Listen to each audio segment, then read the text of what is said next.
کہ یہ جو آج کل مردانہ قوت کے نام پہ ٹوپی ڈرامے ہو رہے ہیں نا، جوان آدمی میں کوئی کمزوری نہیں ہوتی، جب ہوتی ہے تو پھر ہر چیز ہی کمزور ہوتی ہے، ایک ساتھ ہی پوری باڈی کمزور ہوتی ہے انسان کی. اس لیے یہ ٹوٹکے موٹکے اور یہ اوٹ پٹانگ چیزیں کھانے کی ضرورت بولو نہیں ہے کہ جی یہ کھا کے پتہ نہیں تو 8 شادیوں کی طاقت پیدا ہو جائے گی، 16 شادیوں کی طاقت. بکواس ہے، سب فضول باتیں. جب تک چل پھر رہے ہو، بول رہے ہو، آنکھیں صحیح ہیں، کان صحیح ہیں، سونگنے کی طاقت صحیح ہے، ہضم کرنے کی طاقت ہے، تو ساری طاقتیں ٹھیک ہیں. جب کمزور ہو گئے تو ایک ساتھ ہی ہو گئے سارے، سب کچھ، ساری کمزوریاں ایک ساتھ ہی پیدا ہوتی ہیں. تو جب تک باقی باڈی ٹھیک ہے تو باقی بھی ٹھیک ہے. الگ سے پتہ نہیں کیا کہ لے کے نسخے کھا رہے ہوتے ہیں، دوائیں کھا کے اپنے آپ کا بیڑا غرق کر رہے ہوتے ہیں. اس میں وہم زیادہ ہے لوگوں کو. اور اللہ نے ہر مسلمان میں 4 کی طاقت رکھی ہوئی ہے معذرت کے ساتھ.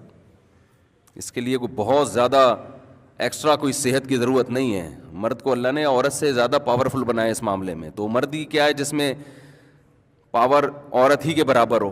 ایک عورت کے لیے ایک مرد کافی ہے، تو ایک مرد کے لیے بھی ایک عورت کافی ہے. تو دونوں میں کوئی فرق ہوا پھر؟ تو آدمی کس بات کا ہے بھائی تو؟ باقی کریں نہ کریں وہ آپ کا ہیڈیک ہے، وہ میں الگ ٹاپک ہے. وہ تو میں پھر سوسائٹی کی جو ضرورت ہے، معاشرے کی ضرورت ہے، بیوہ طلاق یافتہ، وہ تو میں اس پہ بات کرتا رہتا ہوں. لیکن یہ جو آج کل ہے نا کہ کمزوری، یہ ایسے نہیں ہے ایسے جیسے لوگوں نے سمجھ لیا ہے. سب صحت مند ہی ہیں. ہاں کوئی خدا نخواستہ کوئی شوگر کا مریض ہے، کوئی ایکسٹرا کوئی بیماری ہے اس میں، تو ایک الگ بات ہے. جب تک آپ نارمل ہیں تو سب کچھ نارمل ہے. اس کے لیے حکیموں کے پاس، جو جعلی حکیم ہوتے ہیں نا، ان کے پاس مت جایا کرو، وہ بیڑا غرق کر دیں گے.